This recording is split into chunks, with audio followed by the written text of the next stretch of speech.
আমার ব্যক্তিগত মন্তব্য হচ্ছে আজহারী হুজুর নতুন করে আবার এই কথাটা বলার দরকার ছিল না। কারণ কি ধরেন থাকে না যে একটা কথা আপনি বলে ফেলছেন, এটার একটা ইফেক্ট হয়ে গেছে, তো সেই কথাটা দ্বারা আপনি আবার নতুন করে একটা ক্লারিফিকেশন দিচ্ছেন। এটাতে যেটা ইফেক্ট হয়ে গেছে সেটা কিন্তু কাটবে না। যেমন ছোট্ট একটা উদাহরণ দিয়ে বোঝায় যে শেখ হাসিনা বাংলাদেশ ছেড়ে পালাইছেন নাকি তাকে ভারতে পাঠানো হয়েছে, এই আলোচনাটা নিয়ে আলোচনা করাটাই অপ্রাসঙ্গিক, কারণ দিন শেষে তিনি নাই, তাই না? এখন এটা দিয়ে কী বোঝাচ্ছি সেটা আসেন। মাওলানা মিজানুর রহমান আল আজহারী হুজুর এই মুহূর্তে ওয়াজের যে সিজনটা চলছে, বাংলাদেশের বিভিন্ন বিভাগীয় জেলাগুলোতে তিনি আপনার ওয়াজ করবেন। অলরেডি 2-3টা করছেন, তাই না? আমরা দেখছি সেই টেকনাফে সম্ভবত করে আসছিলেন নাকি, তারপর হচ্ছে যে যশোরে করছেন, তারপর সিলেটে করছেন। তো সর্বশেষ সিলেটের মাহফিলে সম্ভবত আপনার তিনি এই ক্লারিফিকেশনটা দিয়েছেন। তো ক্লারিফিকেশনটা কিসের উপর দিলেন? যশোরে তিনি যে একটা বক্তব্য দিয়েছিলেন যে একদল খাইছে আরেক দল খাওয়ার জন্য রেডি হয়ে আছে। এখন তিনি সেখানে কোনো দলের নাম নেন নাই। নাম না নিলেও তার এমন বক্তব্যকে কেন্দ্র করে বিএনপির নেতারা আপনার প্রচণ্ড সমালোচনা করেছেন। তো এখন বিএনপিকে উদ্দেশ্য করে আজহারী হুজুর একটা বক্তব্য এখন দিয়েছেন যে বিএনপির দাবি, বিএনপিকে উদ্দেশ্য করে বক্তব্য দিয়েছেন আজহারী। এখন আজহারী আবার এটা নিয়ে ক্লারিফিকেশন করছেন কি, তিনি বলছেন যে সিলেটের এমসি মাঠে যে আমি একজন আলেম, এর বাইরে আমার একটি পরিচয় আছে, আমি একজন বাংলাদেশের সাধারণ নাগরিক। আচ্ছা, তা আমরা কিন্তু সাধারণ নাগরিকের দিকে আপনারা পছন্দ করি না, জনগণ আপনারা পছন্দ করে একজন আলেম হিসাবে, একজন ওয়াজি হিসাবে। আপনি কোন দল করেন সেটা মানুষ আপনার হয়তো ফোকাস করে না, আপনাকে ভালোবাসে অন্য কারণে। আচ্ছা, তো তিনি বলছেন আমার দেশের যে কোনো সমস্যা এবং অসঙ্গতির বিষয়ে মত প্রকাশের স্বাধীনতা আমার আছে, অবশ্যই আছে। আপনারাই তো বাক স্বাধীনতার কথা বলেন, আপনারাই যদি আবার কোনো মন্তব্যের ব্যাপারে বলেন রাজনীতিতে আসেন, এটা ঠিক হবে না।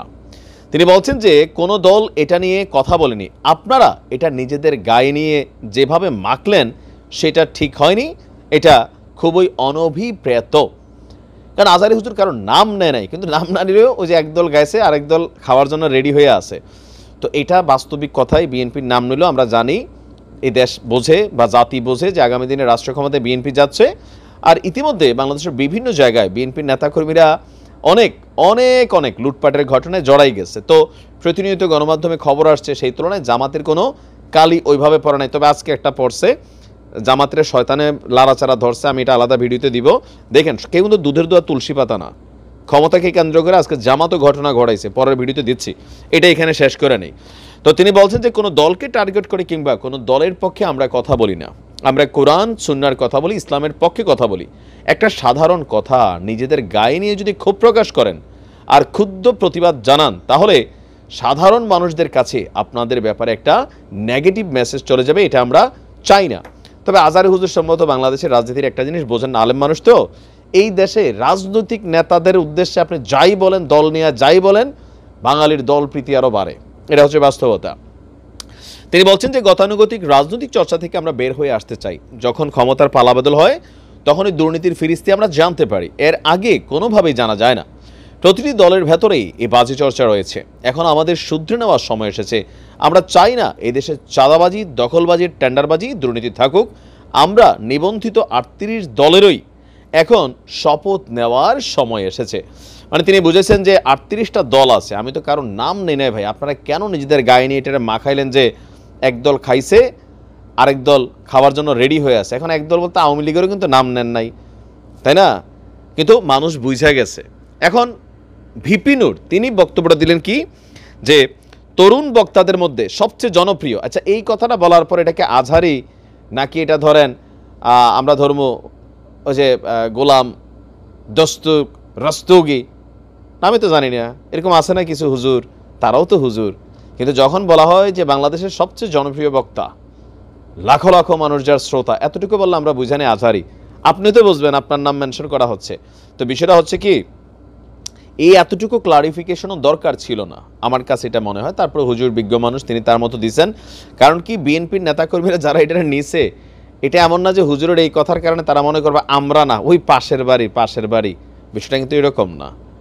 বিএনপি যা বুঝার বুঝছে, হুজুরও যা বুঝার বুঝছে, জনগণও যা বুঝার বুঝছে।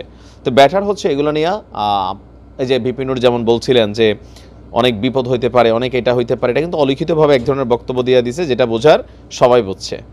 তবে আমরা যেটা বুঝছি, আওয়ামী লীগ সরকারের আমলে আমাদের আলেমরা রাজনীতির মাঠে যেভাবে বক্তব্য দিতেন, আগামী দিনে যদি এভাবে স্বাধীন বক্তব্য দিতে না পারেন, তাহলে কিসের এই বাক স্বাধীনতার দেশ তৈরি হইল? আপনি বলেন। আওয়ামী লীগ সরকারের আমলে আমাদের আলেমরা স্বাধীনভাবে স্পিচ দিয়েছেন, তাদের উপর নির্যাতন হয়েছে, জুলুম হয়েছে, জেলে পাঠানো হয়েছে, তারা থামে নাই। এখন এই বাংলাদেশে যদি আজকে এসে আলেমরা বক্তব্য দিতে না পারে, শিশু বক্তারা একদম যেভাবে মানে ঝাঁপাই পড়ছে বাকি হুজুররা, এখন তো আমার মনে হয় আরও 3 গুণ স্পিডে ঝাঁপাই পড়ার টাইম আসছে। কারণ কি, এখন বাক স্বাধীনতা আছে।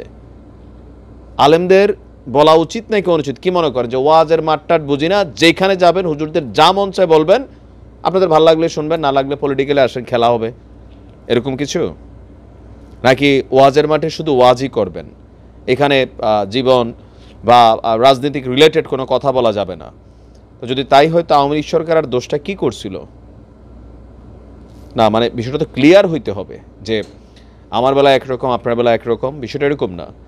তাহলে তো এটা বৈষম্য হয়ে যাবে, এটা তো বৈষম্য বিরোধী বাংলাদেশ। আশা করি যারা বোঝার তারা বুঝছেন। ভালো থাকুন।